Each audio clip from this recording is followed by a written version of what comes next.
Hi, folks. This is Mark by Mark A. Foster, Ph.D.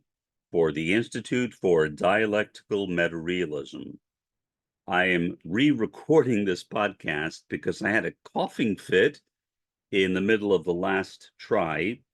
But if I start coughing again, excuse me. I'm not sure why I coughed, but I will just cough and then proceed. I think that's the best way to handle it.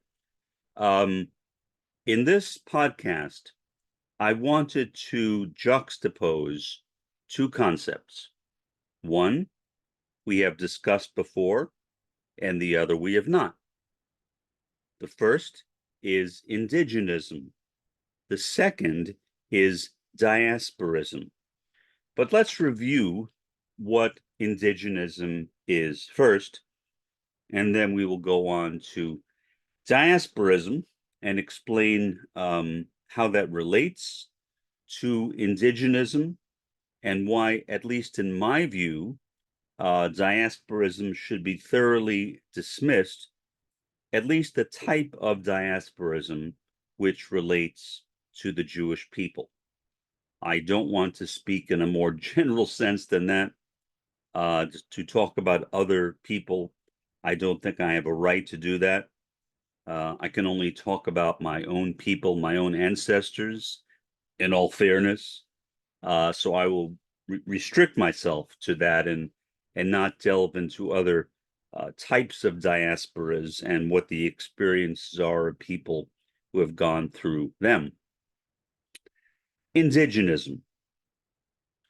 When I discussed that previously, the main example I used was Hulani K. Trask, who just died a few months ago. She is the author of a wonderful book called A Native Daughter. She talks in that book about her experiences growing up in Hawaii, attending a Roman Catholic missionary school, and the lies that were told to her about her own ancestry, that basically the ancient Hawaiians were capitalists and the chief was the main capitalist. The chief would keep as much of the money and capital in his own hands as possible, delving out only small amounts to other people in his tribe. And that was it. She was taught that the chiefs were also abusive. They especially abused women, and that life in ancient Hawaii was not at all good. So when Westerners came and took over Hawaii, eventually turning Hawaii into a state of the United States, in effect, what they did is they liberated Hawaii. How common is that narrative in the story of the United States? We are always portrayed by ourselves as the great liberators.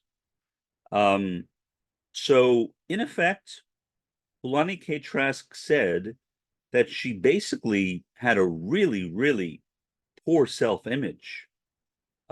She looked down on herself, and she thought that somehow something is wrong. Why did my ancestors behave in this kind of way? So time went on, and Trask went to the mainland of the United States, got her Ph.D. in history, returned to Hawaii, and became a professor of history at the University of Hawaii for her entire career. A wonderful woman, an activist, and one of the founders, if not the main founder, of the Hawaiian sovereignty movement. Now, the Hawaiian sovereignty movement should not be confused, for example, with the Texas sovereignty movement, which has nothing to do with it. The Texas sovereignty movement is basically a movement of white power, of white nationalism, and it has very close connections with the white nationalist movement. And obviously, most Texans, unless they happen to be native or indigenous, are not native to that land. They are people who came from Europe and settled in Texas, like me. I live in Texas right now myself, even though I've only been here for a couple of years. And certainly I would never claim to be an indigenous person of this area. There are indigenous people around here. I've met some and have had extensive conversations with them, but I recognize that I am not one of them, nor would I ever claim to be one. I think that would be a horribly unethical thing to say. Okay, so when Trask returned to Hawaii, she began giving very, very powerful lectures on why Hawaii needs to separate itself from the United States, that Hawaii literally was stolen by the United States from the Hawaiians. And even till this day, the Hawaiians live in relative poverty in Hawaii, whereas the white people in Hawaii are the ones who are generally much more well off. And there's a lot of hatred, a lot of animosity between the native Hawaiians and the people that are generally referred to as the Haoles, which roughly translates as the whiteys.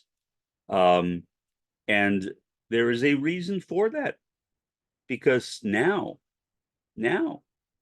not like in the past, most Hawaiians, most native Hawaiians know who they are. They know their ancestry. They know their land.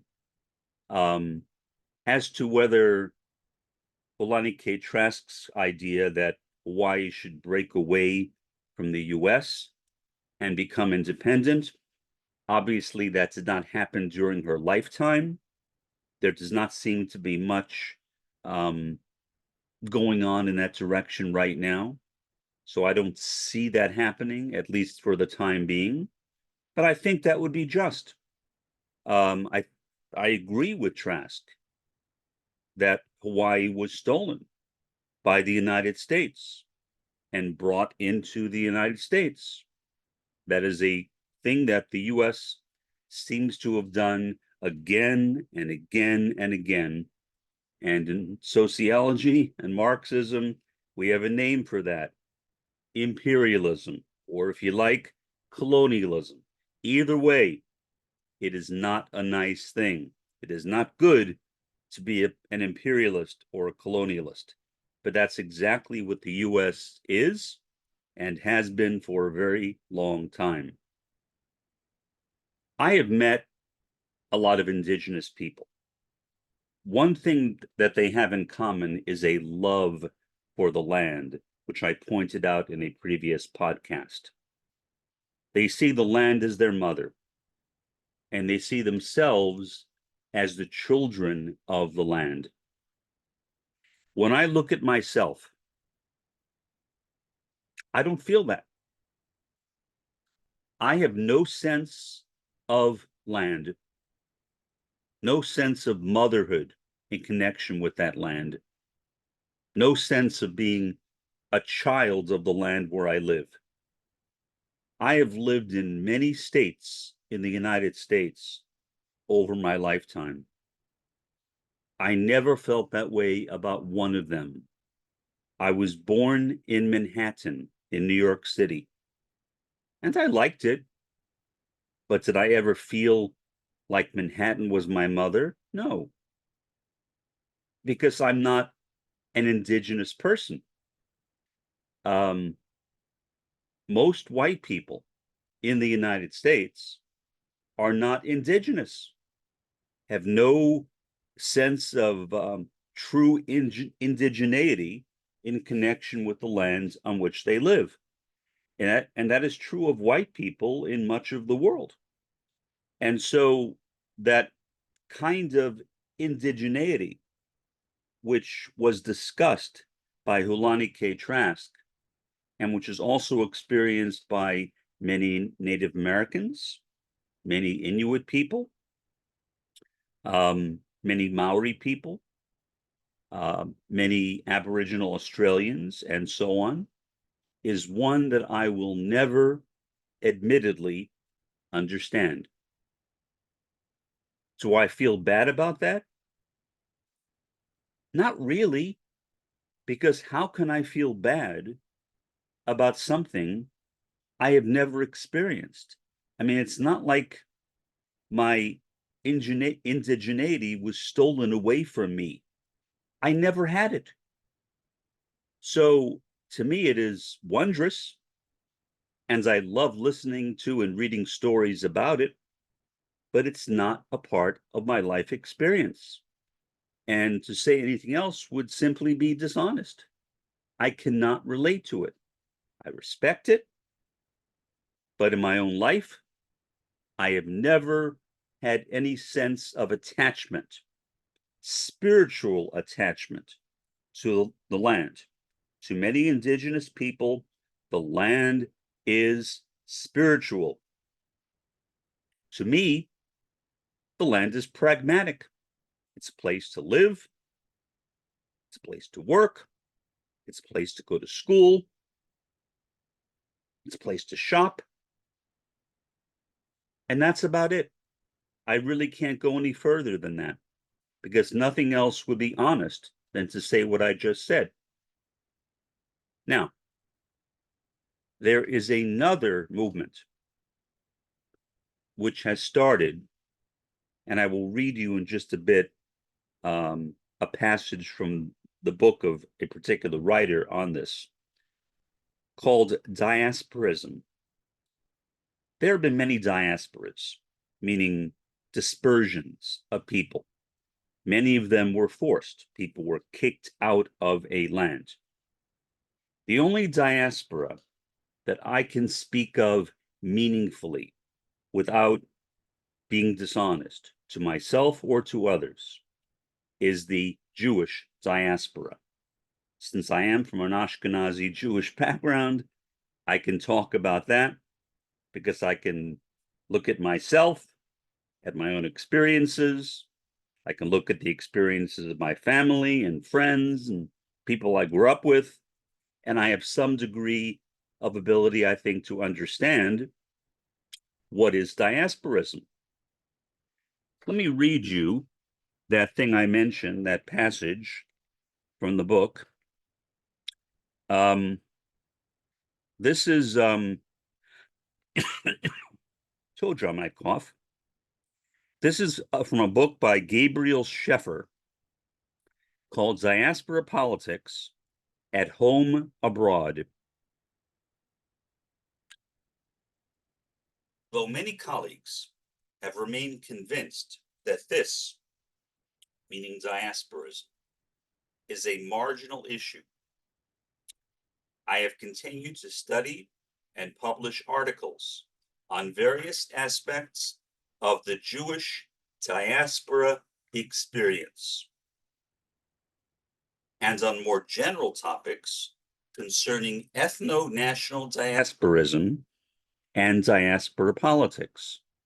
Among other things, I have published articles elaborating my first definition of these diasporas, dealing with the emergence of new diasporas and focusing on the radicalization of diasporas. I have also published articles on the security issues in host countries that involve diasporas, the impact of the new media and communications on diasporas, the distinction between transnational and trans-state diasporas, and the continuing changes in the relationship between Israel, that you have a clue as to where this author is going, between Israel and the Jewish diaspora. The first major issue that will be addressed in this book involves the historical origins of ethno-national diasporism, which is basically another way of saying Jewish diasporism. As noted, this will be discussed within the context of ethnicity at large. Although we are mainly concerned with the inherent nature and political concerns of contemporary diasporas, some historical perspective on the phenomenon and on specific diasporas will be of significant interest for at least two reasons. First, examination of the historical dimension will provide further insight into a perplexing and frequently debated question regarding ethnicity and nationalism in general, and diasporism and diasporas in particular, that of the ancient versus modern origins and nature of those formations. By formations, he's referring to diasporas. Is ethnic diasporism a recent and modern phenomenon, or does it have roots in much earlier historical periods? A better understanding of this issue should contribute to clarification of further critical questions concerning the survival of some specific diasporas, such as the Jewish, Armenian, Greek, Chinese, and Gypsy, that were formed in antiquity. That's the key word, antiquity. Or during the Middle Ages, again, a key term. And that against all odds have not perished. Okay. That's all I had to read.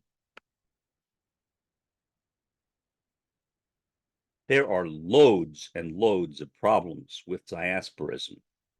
First, unlike Indigenism, it is purely a manufactured phenomenon. It is purely a social construction. It is not based on reality at all. I can say, based upon going to Hebrew school and based upon reading, that I guess I am the product of a diaspora that occurred around 70 AD, which led to Jews leaving Jerusalem and going to the four corners of the earth. I can say that as much as I want, but what meaning does that have for me? The answer is none. None. I can't relate to ancient Jerusalem. I can't relate to the idea of being a part of a diaspora unless somebody told me that I was a part of a diaspora. I wouldn't know it. I would grow up thinking that I was just a regular American, whatever a regular American was, meaning somebody who was not from a Jewish diaspora, whatever that would be. But again, I have no idea how you connect that concept with anything beyond the word. I mean, you can talk about diasporism and talk about the Jewish diaspora, which is mostly what this writer is interested in. I am not going to, as I said, infringe on the territory of other people that have been the product of diasporas, because I don't know enough about them and I don't have any shared experience with them.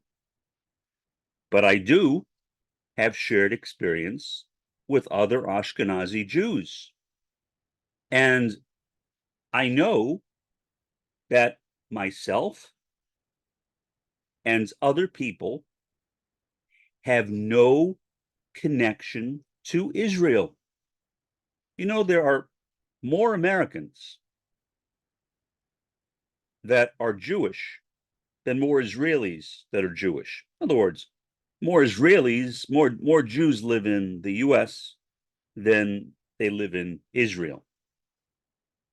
If, in fact, there was some significance to the concept of a Jewish diaspora, then would that be the case?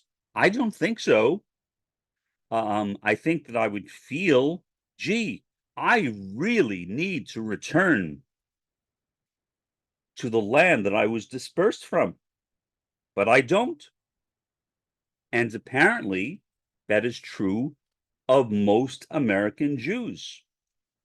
And there are significant cultural and I guess you could say political differences between American Jews and Israeli Jews. For example, American Jews have tended to be very, very critical of the war on Hamas. Israeli Jews, no. 80% of Israeli Jews supported it, which is something that I literally cannot understand. So to me, I feel like, well, there are these people who I guess in some way are ethnically related to me and perhaps or distantly related to me or religiously related to me, whatever it is, living in Israel. But what connection do I have with them? Do I want to go to Israel? The answer is no. No. If somebody gave me a ticket to Tel Aviv, for example, I would thank them politely and return it to them. I would not step my foot on Israeli soil, especially given the way that Israelis have been treating Palestinians, and even more so, the fact that Israel is stolen land from the Palestinians. I do not want to go on stolen land. I do not want to give any money, like tax money, whatever, sales tax money, to the Israeli government by eating in Israeli restaurants. I want to make sure that I do nothing whatsoever in my life that would help the Israelis, that would help the Israeli government, I should say, not the Israelis per se, but the Israeli government. That is the last thing I ever want to do. I want nothing whatsoever to do with the so-called promised land. It was not promised to me. I have no promised land. Or if I do, nobody told me about it. I do not feel any connection to the land which is being occupied by Israel, the lands of the Palestinians, which was stolen from them in 1948 and is being occupied by Israelis. I don't feel that connection. It's not real to me. So to me, whereas indigenism is real, it is based on a genuine connection, I assume. And this is only based on speaking with people and reading books like Trask's, on a genuine spiritual connection with the land as the mother and the person in that land as the child of the mother. That is something I will never experience in my life. And again, I can't even say I regret it because I have no basis upon which to say it. And if I were to guess, and I'm admittedly only guessing, I would imagine that most, if not all, Israelis would have the same feeling. How can 80% of Israelis support a war on the indigenous people of Gaza? and themselves, meaning the Israelis who feel that way, be the indigenous people of the land. To me, that is a contradiction that simply cannot be resolved. It literally makes no sense. So I must say, although I understand the concept of diasporism, I've read a lot about it, I can find no way of relating to it in my life. Now, again, I am only talking about myself as coming from an Ashkenazi Jewish family. I am not referring to people who are the product of other diasporas. I want to make that clear. So I'm not judging other people. I'm really not, because I can't put myself into your shoes. But I can put myself in my own shoes because I'm wearing them. So the idea of there being something like diasporism, I have no idea what that would be. You can't have diasporism, meaning people returning to a land that they abandoned or were kicked out of thousands of years ago, and consequently have no moral feeling for that land, but then want to go back? Why? Is it a sentimental thing? Is it based on fulfilling biblical prophecy? I have no idea, because it is not anything that I can relate to in my own life. It is not something I have experienced. So, again, in my case, not only do I not want to live in Israel, I am disgusted by the idea of living in Israel.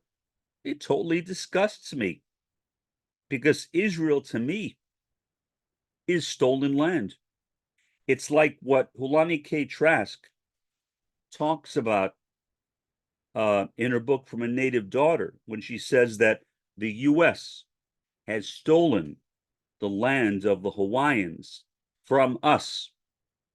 And her movement, the Hawaiian nationalism movement or Hawaiian sovereignty movement, is trying to get back that land to make Hawaii independent from the United States. Will that happen? I hope so, but I also doubt it, given the tremendous power that the United States has.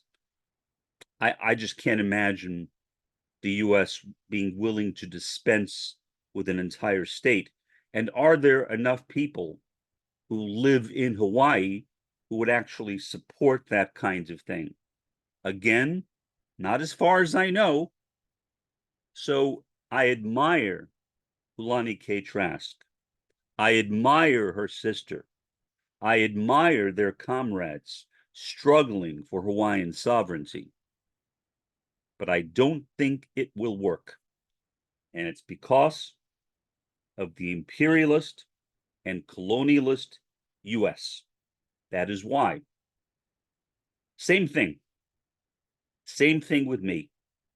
I am not going to put myself in the position of the United States in relationship to the native Hawaiians by claiming that Israel is my native land and then moving there, something I wouldn't do anyway.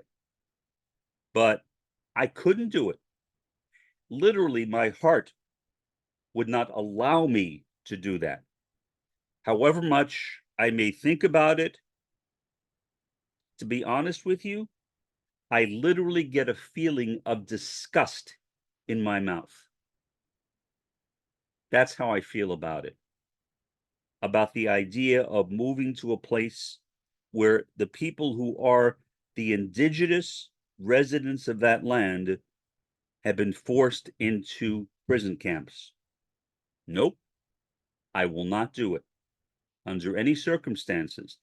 And I have been invited to attend conferences in Israel. And I have turned every single one of those invitations down. And they were all in my field. And in one case, I would have been the keynote speaker. Who cares? Makes no difference. I simply will not go to that place, and I certainly will not live there under any circumstances.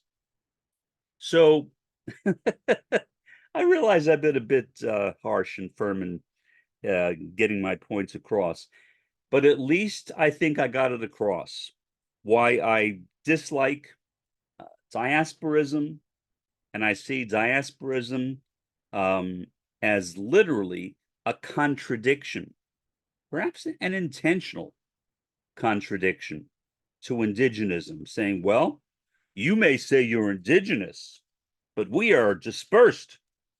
And so, as the dispersed, we have a right to live in the land that you are indigenous to. BS. It is simply something I will never agree to and never affirm. For the time being, this has been Mark by Mark A. Foster, Ph.D. Have a pleasant day and an even better day tomorrow.